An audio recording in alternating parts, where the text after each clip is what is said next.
Hello guys, आप सभी का वेलकम है मेरे इस यूट्यूब चैनल पर। तो आज के इस वीडियो में हम लोग पढ़ेंगे क्लास 7 एनसीईआरटी बुक ज्योग्राफी का chapter 9 life in the temperate grassland. ठीक है, तो चलिए पढ़ते शुरू करते हैं। Just as a forest can be defined as the place where trees are the main types of vegetation, grassland can be defined as a region where grasses form the dominant type of plant life. Grassland make up almost a quarter of the total land surface. The type of plants that grow here greatly depend on what the climate and soil are like. As climate plays an important role in the formation of grassland, it is generally used as a basis to divide the world grassland into two broad categories. That those that occur in temperate region and those that are occur in tropical region. ठीक, तो ये कह रहा है कि जो forest है ना, जैसे हमने फॉरेस्ट के बारे में पढ़ा है कि वहाँ पे बड़े बड़े पेड़ होते हैं, ठीक है ना, ट्रीज होते हैं, are the main types of vegetation grassland. तो वैसे ही ग्रासलैंड जो है एक रीजन है ना, वैसे ही ग्रासलैंड एक रीजन है। देखिए, फॉरेस्ट वो रीजन है जिसमें बड़े बड़े पेड़ होते हैं, और ग्रासलैंड वो रीजन है जहाँ पे जो घास है वो ज़्यादा पाए जाते हैं। ठीक है, तो उसी नाम से बना है ग्रासलैंड। ठीक है, और ये जो ग्रासलैंड है ये almost quarter of the total land surface, मतलब लगभग 1/4 हिस्सा जो है कवर है इसी ग्रासलैंड से ही, है ना। द टाइप्स ऑफ प्लांट जो यहाँ पे उगते हैं वो डिपेंड करते हैं किस तरह का क्लाइमेट है और किस तरह का सॉइल है। ठीक है, क्लाइमेट जो है इम्पॉर्टेंट रोल अदा करता है ग्रासलैंड के फॉर्मेशन में। अगर हम पूरी दुनिया को दुनिया में जितना भी ग्रासलैंड एरिया है, तो उसको अगर हम डिवाइड करें दो कैटेगरी में, तो दो कैटेगरी में कुछ इस तरीके से बटेगा। पहला ग्रासलैंड जो कि टेम्परेट रीजन में है, और दूसरा ग्रासलैंड जो कि ट्रॉपिकल रीजन में है।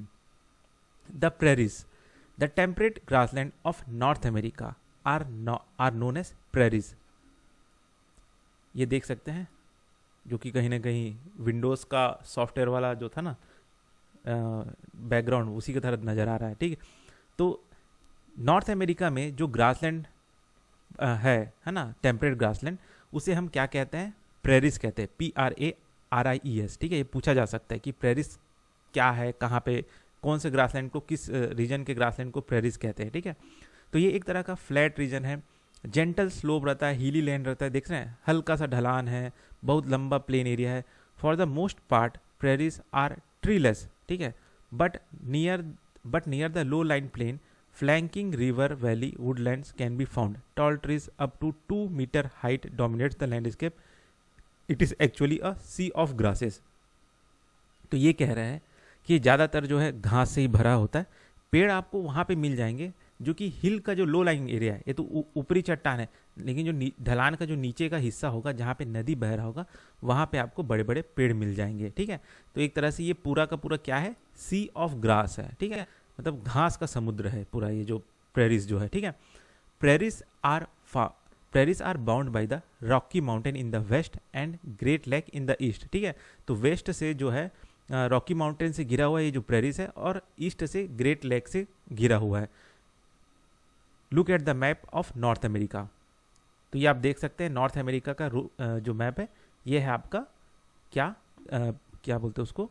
प्रेरिस। ठीक है, ये जो पीला पीला सब जो भाग दिख रहा है ना, ये प्रेरिस है। ठीक है, तो ये किसके किसके बीच में यहाँ पे समझ में आ गया। ठीक है, you can see that the प्रेरिस cover part of United state of America and part of Canada. ठीक है, तो अमेरिका और कनाडा में दोनों में फैला हुआ है।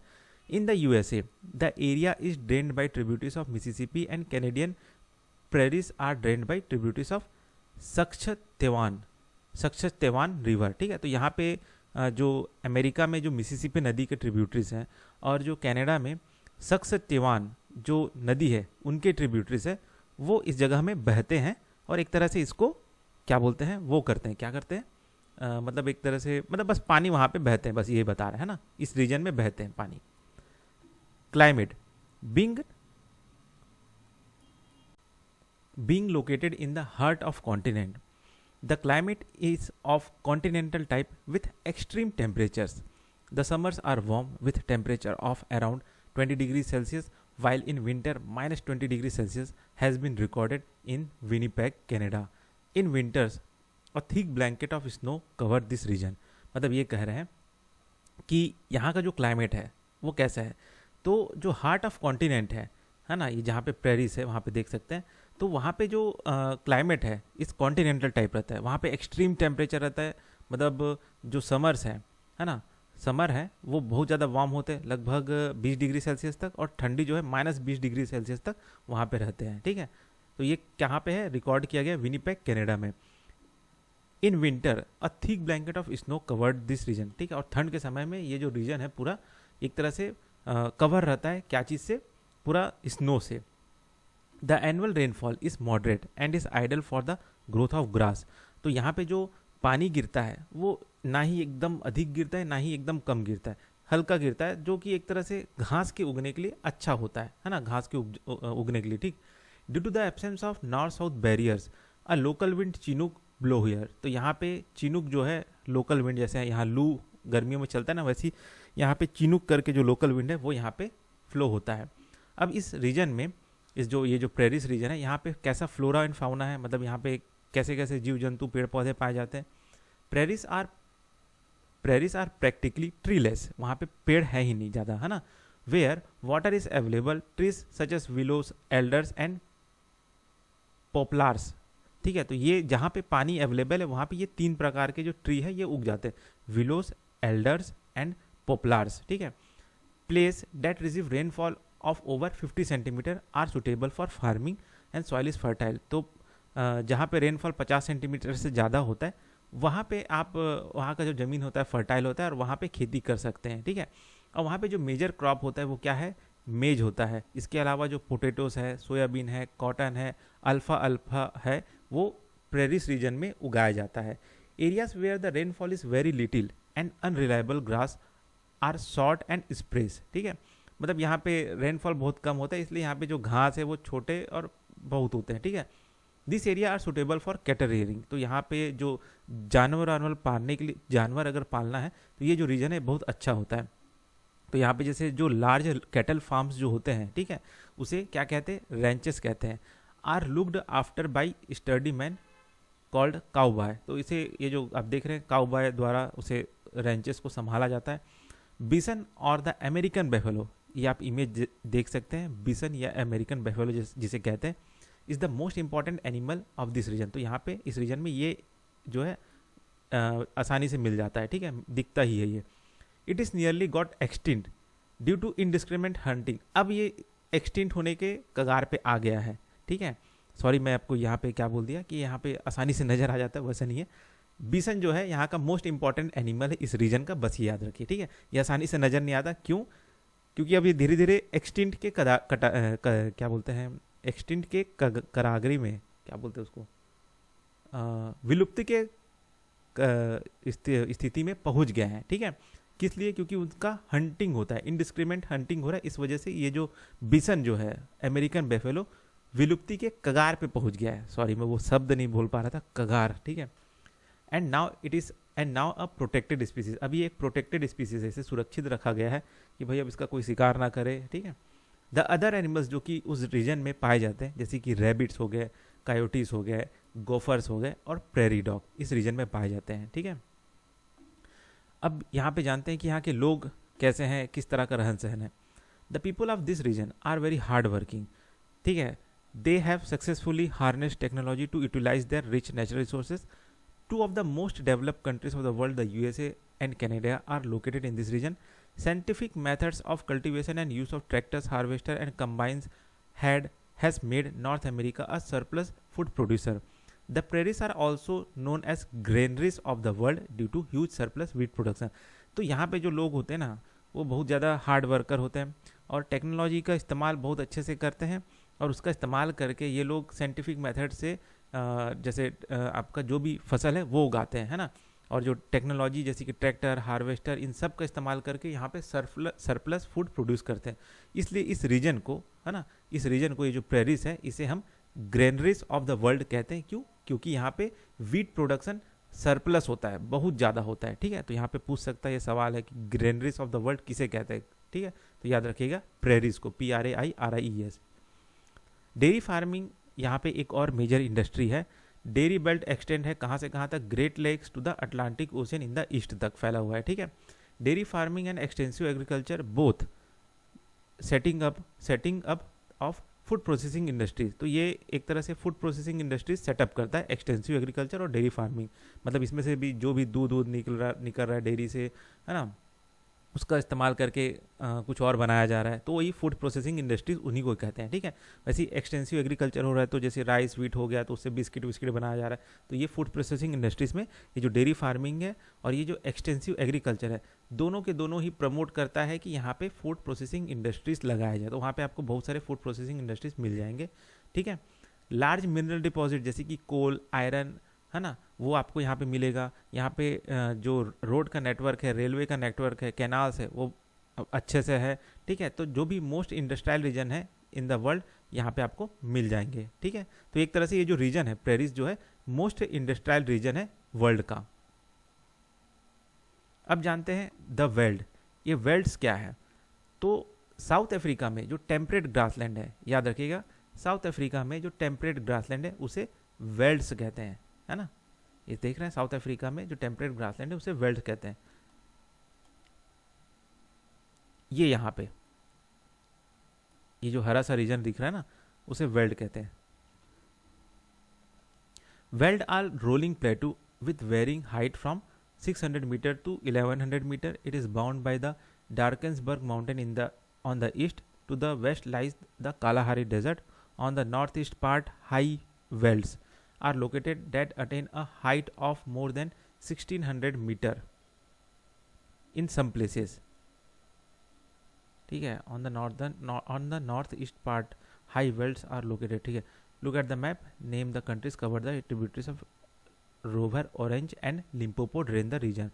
अब यहाँ पे क्या हो रहा है, देखिए ये जो वेल्ड है ना, तो साउथ अमेरिका में जो ग्रासलैंड पाए जाते हैं, टेम्परेट ग्रासलैंड, उसे क्या कहते हैं, द वेल्ड्स या वेल्ड बोल दीजिए। ठीक है, VELDS वेल्ड्स। ठीक है, और ये जो रीजन है यहाँ पे जो एक तरह से रोलिंग प्लेटू है, और प्लेटू जो है उसका हाइट जो है लगभग 600 मीटर से लेके 1100 मीटर तक ऊपर नीचे हाइट जो है होता रहता है ना। और ईस्ट से डार्कन्सबर्ग माउंटेन है, तो वेस्ट से कालाहारी डेजर्ट उसे घिरा हुआ है ना। तो जो नॉर्थ ईस्ट पार्ट है हाई वेल्ड जो है, जहाँ पे क्या बोलते हैं जो घास वास उगते हैं, उसकी वजह से जो हाइट है ना, और ज़मीन का हाइट है वो लगभग 1600 मीटर तक पहुंच जाता है, मोर देन उससे भी ऊपर पहुंच जाता है। ठीक है, और यहाँ पे जो नदियाँ हैं जो बहती है, जो एक तरह से इस रीजन को ड्रेन करता है, तो कौन कौन सी नदियाँ हैं ट्रिब्यूटरी से जो करते हैं, नदियाँ हैं जो है कौन कौन से है, तो पहला है tributary river of orange and Limpopo. इस रीजन में उनके जो भी ट्रिब्यूटरीज है इस नदियों के, ऑरेंज एंड लिम्पोपो के, वो इस रीजन को ड्रेन करते हैं। ठीक है, तो ये समझ में आ गया वेल्ड कौन से रीजन में। अब यहाँ का क्लाइमेट कैसा है, तो यहाँ पे क्या होता है, इंडियन ओशियन का इन्फ्लुएंस यहाँ पे, हाँ, मिल्ड क्लाइमेट रहता है। ठीक है, यहाँ जो वेल्ड रीजन है, वेल्ड जो है जहाँ पे है, यहाँ का जो क्लाइमेट है वो मिल्ड क्लाइमेट है। क्यों रहता है, क्योंकि ये इंडियन ओशियन के पास में है। ठीक है, तो विंटर्स जो है कोल्ड तो होता है और ड्राई भी होता है। टेम्परेचर कितना से कितना के बीच वेरी करता है, 5 डिग्री से लेकर 10 डिग्री के बीच में वेरी करता है। ठीक है, जुलाई जो होता है सबसे ठंडा महीना होता है। समर जो होता है थोड़ा समय के लिए होता है, छोटा होता है, गर्म होता है। जोहान्सबर्ग जहाँ पे रिकॉर्ड किया गया 20 डिग्री टेम्परेचर समर के समय में। द वेल्ड जो है, ये जो वेल्ड एरिया है, जो ग्रासलैंड है, वहाँ पे रेनफॉल कब होता है, summer month from November to February के समय में होता है। ठीक है, अब यहाँ पे वार्म ओशियन करंट है, तो इससे क्या होता है कि जो शोर है ऑफ द वेल्ड्स वो वॉश हो जाते हैं। ठीक है, और इससे क्या होता है कि इस रीजन में क्या होता है कि जो रेनफॉल होता है वो बहुत कम गिरता है ना, in the winter month from June till August. इसलिए यहाँ पे इस रीजन में, इस जगह पे सूखा सा ज़्यादा रहता है। ठीक, अब जानते हैं इस रीजन में किस किस तरह के पेड़ पौधे पाए जाते हैं। तो यहाँ पे जो वेजिटेशन कवर है वो फैला हुआ है अलग अलग तरीके से। ठीक है, ज़्यादातर यहाँ पे जो है ग्रास डोमिनेट करते हैं, मतलब घास ज़्यादा उगते हैं। ठीक है, रेड ग्रास यहाँ पे ज़्यादा उगते हैं।